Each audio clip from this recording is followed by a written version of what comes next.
Hey guys, welcome back to Real Chalk. I'm Jamie. I'm Sam. And I'm Connor. Excellent. Good intro, guys. So smooth, well done, boys. If our outro is as good as that on this episode, we've made it. We haven't prepped that. Yeah, so we've got the Sam's been start practicing his phrase for a long time, so we're looking forward to seeing it. I'll have at the 20 end. minutes to think about it. Will we just kick it off? Kick it off. So we are coming into this episode with zero.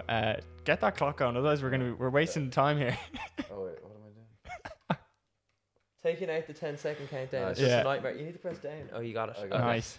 Yeah. Yeah, we're Press the coming into this buttons. week with absolutely no topics on the brain. Don't know what's going on. Everyone is just Mushed. gassed. There's a heavy week of training. Let's That's for let's sure. blame that. I think before we kind of get into things, we should definitely say well done to the team from chapter 2. Absolutely. So Filippo, Barry, Martha, and then Claire McGlynn have all 100%. qualified as a team to the semi-finals. Yeah, it was really cool watching them go at it though over the Yeah. weekend. Like the workouts were very similar to the individual ones, but that's cool as well because they had a good idea of what the workouts were. Filippo had seen us go through them, and Barry had got to practice them because he did all the workouts Yeah. as an individual as well. I think Martha did them individually. I'm not sure. I think so, yeah. What She Claire did, did as well, but that gives you like a full couple of weeks of experience knowing how you should break it down. I know taking it on with a team is a little different, but it almost pumps you up a little bit more too, because I'm sure one or two of the workouts you're a bit scared of and you definitely don't want to have to do it again. Yeah. But for the ones that you might have wanted a second chance at, it's cool to get that second chance and be doing it in like a competition format when you're trying to qualify teams. So I was more nervous watching the teams than for myself, because when I do it, I'm like, okay, I just have to do this, and if it goes wrong, I can just fix it by doing something else. When it goes wrong for when you're watching, there's nothing you can do. You're completely helpless, and I was just like, I need to leave. I had my hood up and like tightened watching it, going like, The just stress. like I Yeah. couldn't do anything to help. Like I was completely helpless. yeah, Like, when you're invested in it and like you really want that team to qualify, 100%. Yeah, You're 'cause, like like, you're on the edge of your Filippo's- seat. yeah, because like obviously we see Filippo train every day. He's the hardest working man in the world. Yeah, that's so fair. you want to see him do so well, and it means so much. So when you can't like go in and start doing some reps or something, Tag me in. Tag me yeah, in. exactly. It was actually really hard to kind of be just stand back and Stand by and watch. not do anything. Yeah, It yeah. was very nerve wracking. Me and Yeah, Sam but- Darley are making a super team next year. Oh, we're gonna do nice. we're gonna do the opening team. Yeah. nice. Don't know. We don't have a name for it yet, and we're Oh. missing 2 members, but Well, you're somewhere. we've won half of a team.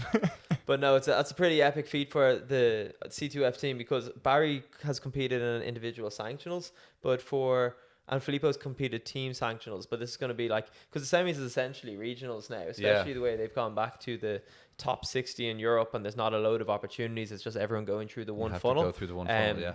So that's a lot of years of training now paying off. So it's a pretty huge feat, and it's going to be really cool. We don't know how exactly the team is going to go down with the individual semis, but again, we got to take on the open together. We got to take on the quarters. So now all moving through to the semis is going to be pretty epic for It's us gonna in be a busy competition weekend. as well. Yeah. It's going to be a very busy weekend and a lot of retaping the floor and moving. A lot of things tape. around. We're gonna have to buy extra tape. Yeah. We're going to have to buy extra tape. That's gonna be a fun weekend though to be around. Like Yeah, just to the vibe. see what 6 athletes go at it basically for the guts of a week. That's gonna be class.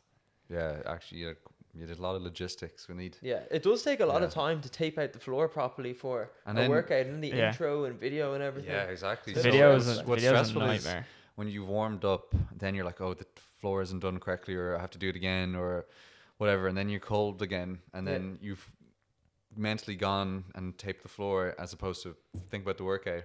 Yeah. That can be a bit of a pain. Yeah, But, I it's always good to have a good team. I think. Yeah, exactly, and that is the key thing, us having our team, because normally we will help each other out. Like if I'm doing the workout, you and Filippo might be like, no, remember that has to be 8 meters from this or whatever, Yeah. because for me anyway, I'm like constantly. Whenever I have a workout coming up, I keep counting the reps in my head. So say it's like 21:59, I just keep repeating to myself 21:59, 21:59. And even the night before, like if I'm watching a movie, I'll be like just sitting there. 21:59. I just can't stop saying it because I'm thinking of like how I'm going to do that, and then I just keep repeating it because I'm like, okay, I've done the 21, I'm still feeling okay. Time to do the 15. It's really weird. Do you So- do you realize you talk to yourself out loud? Like I know I do before competitions. Like I'll be sitting there with Anna, we'll be watching a movie, and then like out of nowhere I'll be like, okay, then you're gonna get on the bar, 15 reps, and then she'll be like, shut up. Like, Yeah. what the hell are you But doing? this is the good But part. yeah. It's kind of like a visualization thing, Yeah. but it's just putting yourself in the in that situation, but I do it completely subconsciously. Yeah, you do it loads when you're warming up. I've noticed it. Like, Oh, yeah? it's on video loads. Like, there's a clip and you're sitting on the bench. I think it was before the like, what's it, the 4 front squats, the heavy front squats. Oh yeah. And you're just like sitting there and you're just like, I don't know what you're saying. It's like, you can't hear it, but you're Tongues, just he's like, speaking yeah, in he's tongues. literally Yeah, just yeah, like, I'm just sitting there staring at the floor, and I was like, what is Jamie talking Well, that's about? it. Like some of it is just trigger words. Like before a lift, I might be you like talk for the speed and lift, power or Mhm. chest up or something I feel that I need to make sure I do, and I'll just keep saying that. But yeah, you're right. It's- Sometimes it's I like funny to that, just yeah. have a full chat just to It's like- remind myself what the hell I have You're to saying random thing like peanut butter. do. Yeah. Trying to take the head out of it. Like. yeah. Oh, yeah. Yeah, but that's definitely one of the things I do to get my mind just my head in the game, because there's so many other thoughts going on, like, you know, and for me, if I just focus on one thing, especially lifting like that speed and power or something like that, can't be it thinking just about anything reminds me else. to do it. Yeah, well, it also stops any negative thoughts coming in, like if I'm thinking, oh shit, I might fail this, or my shoulder's feeling a little bit sore today, or anything like that. If you're just so in the moment, well then hopefully you're gonna make your lift. Yeah, you no, know? you're dead right. It almost you kind of have to accept that you will think, okay, this will be this, like you say to yourself, oh, this is gonna be heavy, or my shoulder's gonna be sore, Yeah, or yeah. this might not go well. You kind of just accept that you will think that, but instead of just going and avoiding those thoughts, you just have to be like, okay, I think those, but I also say these out loud and make sure these are more prominent Yeah. in the front of my mind. Like there's going to be both. There's never going to be, when someone says like think positively, it's like, okay, that's great and all, but you can never truly think positive. You always think about the other stuff, but you'll favor yourself towards the positive stuff, and that's where that kind of mental shift will pay off, especially for a big lift or something. Yeah, but that's also definitely a challenge in I find it more in competitions than training, because there's so much on the line and you might only get one shot at it. Like I'll be in the back before you walk onto, say, the floor, and I'll kind of be like, okay, completely focusing on what I'm going to do. And in your head, you're like, okay, I'm going to fully attack this. I want to be here. This is my moment, and so on. And then the clock kind of goes, and then it is full laser focus. But then sometimes you're going through the reps and you're just like, oh, I don't know if I want to be here. This is getting kind of hard. I might put it down. Now, you know you're not going to do any of that, and I suppose it is just your mind playing tricks with you. It is, but it's not like you're just completely in the zone and nothing's coming into your head and you're just an animal. You're not a flying it. robot. Like, No, not at all. I think the best thing is what happens to me as well. Like you just have to accept, okay, I'm thinking this way,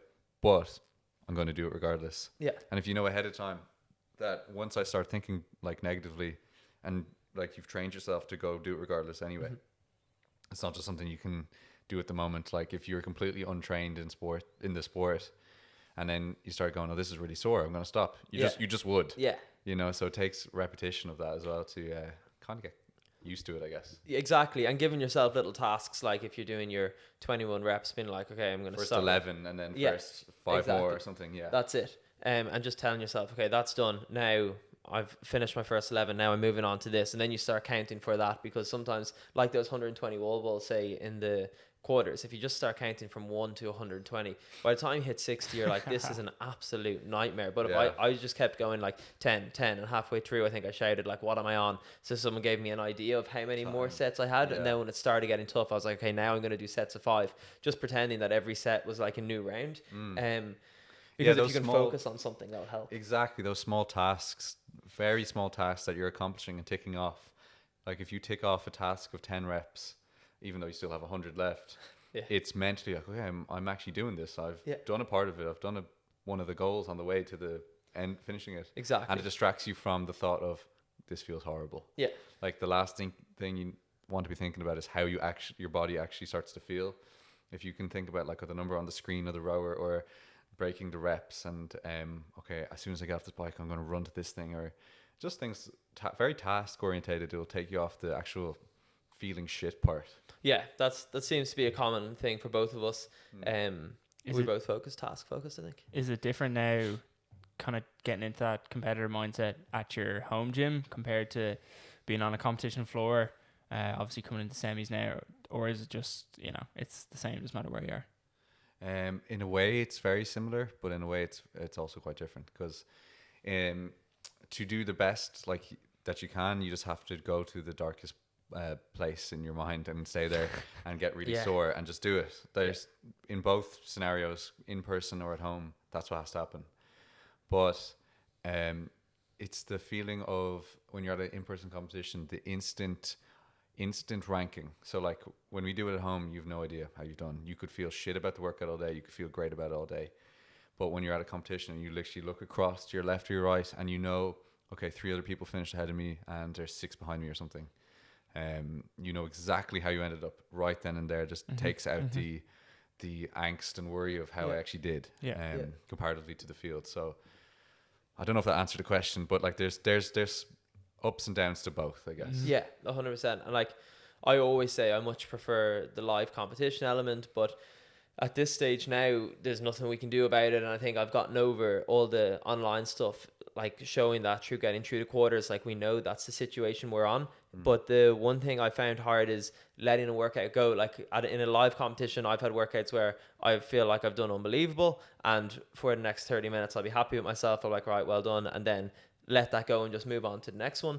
Or I could have a terrible workout, but there's really nothing you can do. You're just dealing with the situation, and you only have 30 to 40, or sorry, maybe 40 minutes to an hour and a half in between the workouts. So you just need to get some food into you quickly, get downstairs and get the kind of legs moving and get ready for the next workout. While here, even though you probably only have one shot in the day at doing it, you also have that option to go back to the gym and do it again. So I found like on the rowing wall ball one, the one that I wasn't happy with, I had all the time to rethink about it.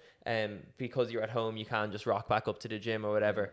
That's definitely a big thing, like mentally. And also when you're in the moment, if you don't feel like it's going that well, you can have those negative thoughts of, I might just stop this and redo it later because I'm allowed to do that. While you would never be allowed to do that, obviously, in a competition. So I do find there are a few inner, tougher mental battles going on when you're in your home gym.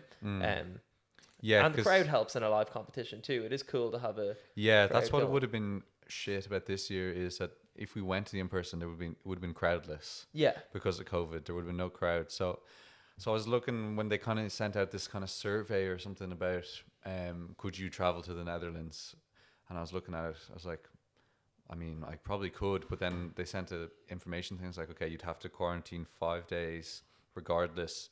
There are no gyms open there, so it's not like you could train beforehand. There'd be no crowds. Would you be allowed to bring a coach? Do you know? It didn't even get that far because obviously it got pushed online like the next day or something. I definitely wouldn't have made it then. I'd say media would have been slim to no. none. But that is one reason I would definitely not want to, because it's good to have a bit of a support team. Like Anna's come to nearly every one of my competitions, and just even having her as support for like getting some food or someone to talk to, or like getting a sports massage or whatever that might be. But I've done one competition completely on my own in Poland, and it was the worst experience ever because I was in Poland. I didn't really know anyone. I hadn't been to regionals yet or done many competitions, so I didn't know any of the athletes. It's where I met your man Bartek Lipka, actually. He's really sound. But other than that, you're just completely on your own. It's shit. Like, and you don't have anyone to say you did really well in that workout. You don't have anyone to pump you up if you did bad in one workout, being like, okay, get back on the horse, kind of let's attack the next one. It was just pretty dark. I think it would have been kind of those vibes if it went ahead in person. Yeah. And if the kind of, well, we're going in separate ones now, like online, so we might have ended up going to different places as well then. And that would have been the same again. Then we would have been double fully alone. So double. yeah. So it would have been, yeah. it would have been really shit if one of them was online and one of them was in person. Yeah, exactly. That's what like, it was going that to be. would have That would have been so weird. That would have been way worse. As online goes, I think we're in the best situation we can be in based on having each other to compete against, having Filippo on the team. It's just such a competitive environment here because, again, I've found in previous years when I'm the only one competing, say if you're like going for regionals or whatever it might be, like if you're the only one left, well then you feel a lot of weight on your shoulders type of thing. And even though everyone's watching and they're there to support you, it's like, I don't know, it's not the same as a live competition environment. While now it's like, okay, I go, you go, Filippo goes. Like everyone has to prove themselves, but you also have all that backup of everyone kind of going. And I also know, fuck, Sam did his work. I better not let the team down and just do crap on my one. I need to step up now. Yeah, I know what you mean. Otherwise we kicked off the podcast and that was terrible. So, we'll replace you with Darley. Yeah. Here's a question actually. Do you, like in previous years, obviously last year's games wasn't the best. Do you enjoy or do you even sit down and watch the games when they're on? Like, do you enjoy it? Are you used too to- critical of like, oh, that's a good movement or that's too shit? Like, No, I'm not critical of it. I just accept it as it because there's like I think people are overly critical of stuff like that are just so negative or something. And it's just like, okay, it is what it is. Let it happen and see who wins it, regardless of yeah. like, oh, it didn't suit your man because I know, yeah. like, oh, it's just too nitpicky, and I don't like being nitpicky. No. But the I used to love to cross the games like for years, and then when I went to the 2019 games with the massive cuts and there was like no real commentators on the thing, and Yeah. it was just harder to watch. So I didn't really enjoy that year at all. And Yeah, then that's when fair. I really enjoyed then. So I was like, oh, if it's gonna be like this forever, then everything changed again. Went back to the ranch last year. And then it was wasn't back to. I actually really enjoyed watching Yeah, that the ranch one was as well, good. Yeah. because they had the full commentator. Sorry, yeah, the I was full- thinking of the 2019 one as well with the cuts. Yeah, that one I was just thought that was not fun. I didn't enjoy watching that as Yeah, well. yeah. And that was the one year I did think the programming, to be a bit nitpicky, was a bit shit. But the sprint one was cool. Was that the same year? Yeah, Yeah, that's it right. was cool. I But did like the the penalty for it was a bit extreme, and then Yeah, it that's messed true. everyone up. So tough. Yeah. So, like, yeah, I think I used to remember watching the 2018 one. I remember watching the one where, like, it was almost like, so when they used to do the CrossFit Games, like 2011 and 12, they used to, like, it would happen in July. Mm-hmm. It would be all recorded, and then they'd almost do it as in, like, it's put out in, like, September. I remember they put it out, like, months later. and it Nearly, would be- nearly like a doc kind of and thing. it would Just not came like out. a doc, but it would be all like the. Do you ever watch like Total Wipeout? Yeah. And it was like, you know, the way that's clearly not live. Yeah, yeah, But it's yeah, like yeah.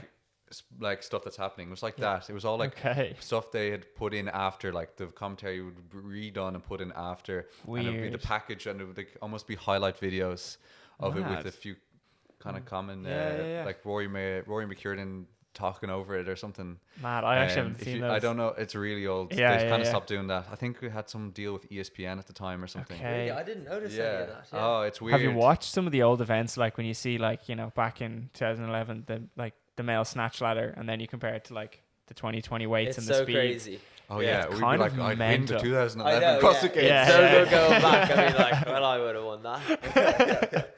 But it is just kind of mental how, But like, that was how the far. whole field. Yeah. Like, it wasn't like everyone was just shit. That was the best everyone That could do, was- because Yeah. the training level and the knowledge everyone had was just Yeah, that's that's where it. that Training was methods that and was stuff. the peak of it at Yeah. the time. But that's what I mean. It's mad to see how far the peak has come now to watching you guys do stuff. It's like, I wonder Jesus. if we'll be like embarrassingly unfit in about 10 years. Yeah, I time, know. you That's the funny thing. Maybe. I really don't feel like it because I'm training so hard. I'm sure they thought the same. And then Yeah, you look at them true. and they're like, Jesus, come on, I man. remember, Just like, lift it. I remember this is again old school. They used to put up videos of Dan Bailey moved to Rich Froning's house in Cookville, and they used to like work together at the. I think Rich Froning was like the strength and conditioning coach at the local college sort of thing, and they used to train there. And almost people would be like, "Wow, these guys are doing like more than one workout a day," sort of thing. Yeah, and it was yeah, all yeah. this, and he invented like the EMOM. It's Yeah. like, on the minute. No one ever else thought of that. And Yeah. stuff. Like crazy stuff. Yeah. Like really, anyone who's into CrossFit, I suggest going back watching the. Like, I'm pretty 2012 sure games. Froning has only, or that documentary, Day in the Life of Rich Froning, Oh, yeah. 2011 or something. And they're like, do you think you could win? Do you think anyone could win the CrossFit Games a second time? Yeah, No one had yeah, ever yeah. won it 2 times in a row. Jesus So Christ. really into. Do you know how many winners of the CrossFit Games has there been? Because obviously, like, oh, Sam's got a number. Wait, who think do you that- have there? So it's do you only James been Fitzgerald. Yeah, and then Kalipa, Salo, Yeah. and then there's only been 3 since. Fronin. Oh no, 4. Graham Fraser. Holberg won in 2010. Okay. So it's 4. So there's only been 7 male winners since 2007. Mad. 5 of them Fraser, 4 of them Froning, Ben Smith in the middle, and Yeah, then Ben I Smith. forgot about Ben yeah, Smith. Yeah, yeah. yeah. Yeah. Jesus. Everyone forgets about Ben Everyone Smith. forgets That's about about Ben Ben Smith. Smith. Yeah. Ben Smith gets an awful time. Man. Yeah.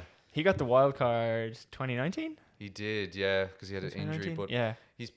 Was it because he didn't qualify through the Open today? He just had to. They just Yeah, let he him was. in. Yeah, Yeah, he was they like just let him in injured for the and crack. did the open for the crack, and then got the wild. Like they brought in a wild card Yeah. system, which I don't think's been used since. Have you No. seen James Newbury had knee yeah. surgery?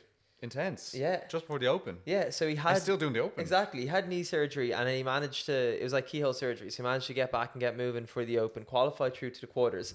Except his knee like swelled up so much because he was Jesus. meant to be doing rehab, and instead he was doing the CrossFit quarterfinals. 180 pistols. Oh, yeah. That kind of shit insane. gives So gives then CrossFit a bad he name. showed, now. yeah, well, Like, he showed a syringe and of like the amount of fluid they had to pull out from Oh. his knee because it all had like gathered up. Oh, And rather that's than letting gross. his body just like Heal on whatever, Drain it. yeah, suck it Yeah. back in type of thing. He's Well, going I to the don't know what that semi-finals. is called when the inflammation goes away.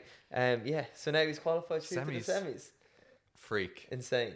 Oh wait, sorry. So he did the open, drained the fluid, and then did the quarters. Yeah, as yeah, well. yeah. Had the Halfway, surgery yeah. like in February Oh, my or January. Jesus Christ, that's intense. Powered That through. is so Like a intense. psycho. Yeah, that's weird. But it is cool though as well, even though that's a completely mental story. It is cool to see like how some people can just recover from things and just not give up. Like it's because lots of the time people it's can get all- it. Yeah, it's all all mental, injury, yeah. and they hit a wall and they're just like, I can't do this, I You can't do can. that. It's mindset. Usually you can. man. It's Well, I, like- I feel like your shoulder's a fairly solid example of that. Like most people after a surgery like that probably wouldn't go on to like Yeah. snatch mental weights and that kind of stuff. Like it's a fairly risky shoulder movement. But yeah, Then when you get all that steel put in it, when the weight's overhead, it is Bionic not powers. moving like Iron Man Wolverine. shoulder. 100%. it's harder to put it Yeah. down than it is to get it If up I there. lose a Jamie few has claws. yeah, I lose a few kilos and I beep in the metal detectors. Like it's not happens. So Oh my god! Well, pretty look, good. we actually managed to make it through 20-minute Nice. clock without any topics on our mind. So well done, boys. Sam, Yeah. catchphrase. Oh, I didn't think about this. Oh, actually, one before you do that, if you had to design a hero workout for yourself, the Sam like hero workout or the Jamie hero workout, what's in it? Oh. Quick fire it. Don't spend too long thinking about this. Oh, I want some rope climbs, some snatches, some burpees and running or something like that. Yeah. Okay, is it like a chipper or like a No, I don't like AMRAP or? chippers. Some sort of like 4 rounds for time Okay. or something. Okay, 3 or 4 rounds for time. okay, Jamie. Yeah, What's in the Jamie hero wad? handstand walks. Yeah, of course. Chest to bars and snatches, and it's like say 5 to 6 rounds. But every round the handstand walk gets a little longer and the snatch gets heavier. Ooh, Oh. you can tell this man programmed stuff. That was so quick and it had like detail.